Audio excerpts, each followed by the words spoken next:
The story begins by showing a family consisting of Richard the father, Susan the mother, Jessie the older sister, and Sam the younger brother. They are on their way to a vacation on a remote island in Sweden, coinciding with a 10-year celebration, celebrated with a kind of traditional festival and drama. Richard and his family seem very excited about this vacation plan. Arriving at the pier to board the ship, Richard and his family took the time to eat at a small restaurant there. When Richard and Susan were ordering food, Jessie and Sam were seen behind the restaurant, finding a dove with its head cut off. Who knows who did it? They took a picture of it and just left. After eating, the seller immediately cleaned up the dirty plates on Richard's table, while asking where they were going. Susan and Richard answered that they were going to Svalta Island. When they mentioned that they were going to Svalta Island, the seller was immediately surprised because he knew something about the story and mystery of the island. The seller warned Richard not to go to the island during the festival celebration, because unlike what he imagined, the festival in question was not an ordinary festival but a festival that would threaten them. However, Richard didn't care and still wanted to go to the island. When Richard was about to make the payment, the seller once again warned him not to go there because it was dangerous. However, Richard, who still wanted to go there, ignored his words and left. Don't say I didn't warn you. When the family was about to board the ship, Richard realized that he had left his wallet behind, so he asked permission for a moment to get his wallet. After taking his wallet, they immediately boarded the ship. There, all the passengers there looked at the four of them with scary looks, as if they did not welcome the presence of this family on the island. Who knows what celebration was actually being held on the island, but Richard and his family didn't care and continued to enjoy this vacation with enthusiasm. After arriving at Svalta Island, the passengers, who were all descendants of this island, looked back at Richard and his family with cynical looks, until an old woman appeared who was the leader of the community named Grandma Ellie, who explained that this festival was not open to the public and only community members could participate. So Grandma Ellie told them to leave the island. Not long after, a tour guide of the native descendants of this island named Matt appeared, who had previously communicated with Richard. Unlike Grandma Eli and the other residents, Matt deliberately rented his late mother's house to Richard to be used as a residence while they were on vacation on this island. And this is the house that Richard and his family will live in. The place is quite nice and still habitable. When Jessie was looking around her bedroom, she was suddenly surprised by Matt's, who was there. At first glance, Matt's face looked scary and suspicious, but Richard and his family did not think badly of him at all. At night, the atmosphere of the house is now different after the lights in all the rooms are turned off. When Richard and Susan woke up to the light coming from outside, and it turned out that they were surprised by the residents standing in front of the house carrying torches. One of them even wore a scary mask. Susan shouted to warn them not to make any noise because her two children, Sam and Jessie, were sleeping. However, they instead gave a gift of a dead animal, which was who knows what it meant.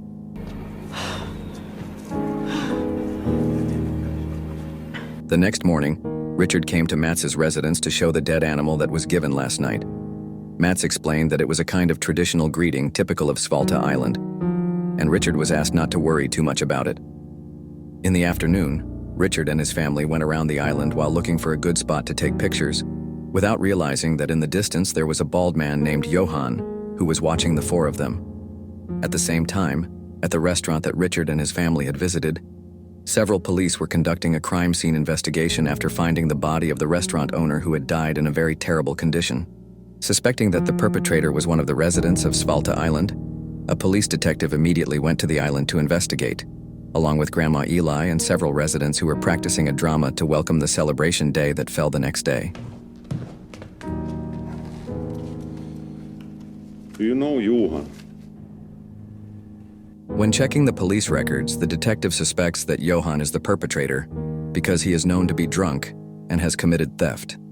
However, Grandma Eli does not know his whereabouts now and asks the detective to leave immediately because he is considered to be disturbing the drama practice. After the detective leaves, the story switches to Sam and Jessie, who are visiting a cafe owned by a young man named Paul, who always shows a sullen expression. Paul openly tells them that their family's presence in this place is very unwelcome. Even 3 residents appear to chase them out of the cafe. Don't touch me. It turns out that outside there are already several residents wearing robes and masks complete with 4 coffins that are not known for whom. They laugh creepily, which makes Sam and Jesse uncomfortable, so that they both immediately leave the place. After arriving home, Jesse does not realize that Mats is lying in Jesse's room wearing his underwear. Who knows what kind of man Mats is? Jesse, who realized her panties were missing, slowly approached the mirror, and this is what happened.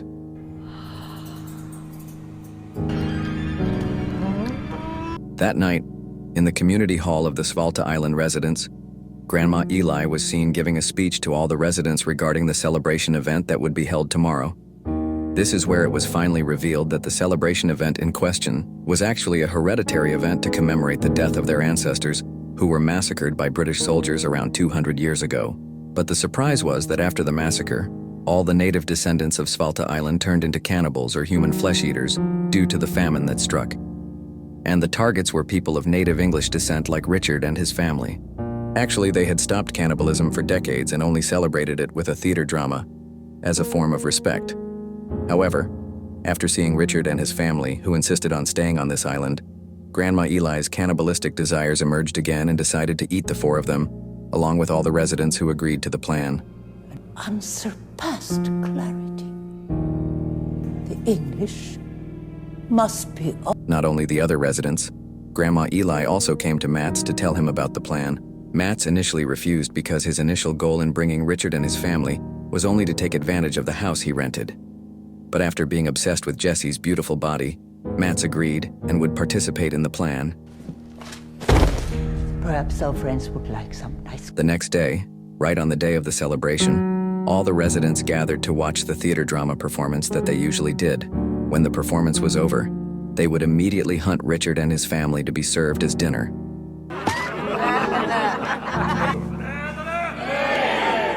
At the same time, Mats began his task of making Richard and his family pass out by giving them cookies that had been mixed with drugs. Initially, the four of them were reluctant to eat the cookies that looked bad. But after being tired of swimming and cold, Richard and his family decided to enjoy them. And in the end, their family passed out. They're really drunk. After Richard and his family were drugged, Mats appeared to make sure they were all unconscious. Without the knowledge of Grandma Ellie, who was still performing, Mats immediately carried out his hidden plan, which was to vent his lust on Jesse.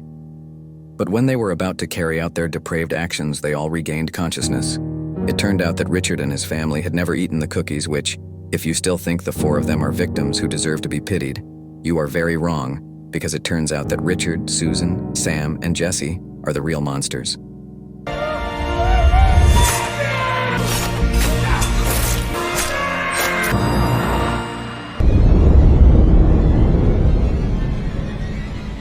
It is known that this family is a psychopath who deliberately came to this island to carry out a massacre without having to worry about being disturbed by the police. The four of them had planned this action carefully, taking advantage of the weaknesses in the island's security system and geographical isolation to commit crimes without consequences. Instead of hunting this little family, it was actually Grandma Ellie and the islanders who had to run in fear to avoid Richard and his family, who were blindly killing brutally. So woe to all of them who had really made the wrong choice in choosing their victims. Hey, but you were getting really good at it! Yes! Come on! That night, Jesse and Sam went to the Port Office Communication Center to prevent officers from contacting outside parties. This is where we will see the psychopathic souls in both of them, when Jesse and Sam have to act scared to trick the officers there. Those are strange man. Hide from the monsters! Shortly after Sam and Jesse finished killing the port officers, one of the residents came to take the flare gun there to give a signal for help to people outside the island. Shortly after the police outside the island managed to receive the signal for help, Richard and his family continued the hunt, this time targeting Grandma Ellie and the rest of the residents hiding in a warehouse. Richard's family continued to hunt them. Fucking day. Even though he was stabbed in the cheek, Richard, who is a cruel psychopath, didn't care at all. He and his family immediately broke down the door and managed to get in there.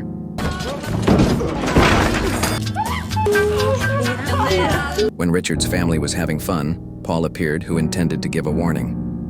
But Paul became the next victim. After Richard's family finished having fun, we will see Grandma Ellie and her husband manage to escape through the back road and did not have time to see what the perpetrators who had massacred their citizens looked like. Unlike other residents who were weak and afraid, Grandma Ellie convinced her husband to stay on this island and look for an opportunity to face the perpetrators.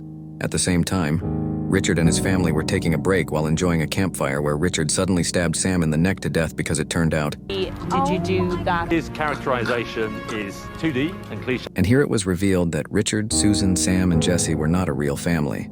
It turned out that the four of them were psychopaths who met by chance and acted as family to trick other people. This action was not the first time for them. Previously, they had changed work partners and carried out different actions in various parts of the world. Because Sam was considered to have a bad and annoying attitude, Richard killed him after everything was over. When the detective arrived on this island and saw the extraordinary chaos, Richard and his friends went to Mats's residence and just realized that Mats had been secretly watching them from a hidden camera. Seeing the appearance of Grandma Ellie and her husband below, Jesse asked permission to deal with it alone. Help me!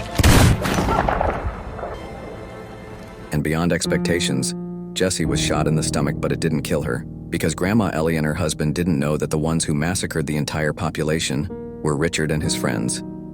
Jesse then acts again by explaining that the perpetrator is Mats. So Grandma Ellie's husband decides to check on her in the room.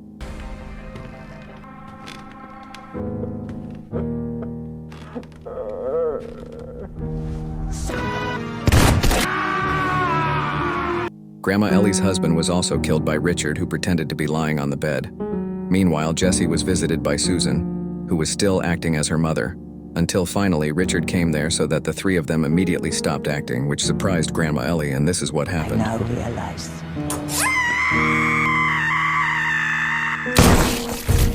In the end, psychopaths always have luck that is beyond reason. When the police detective shot Grandma Ellie because she was considered the perpetrator, so Richard and his friends were safe and were immediately taken away from the island. For the bald Johann, he was shot dead by the police who had just arrived, and that made a fun last show for Richard and his fake family. They were happy after seeing Johann's death, and the film ended. Don't forget to like and subscribe to the Amri Film channel so you don't miss the next movie recaps.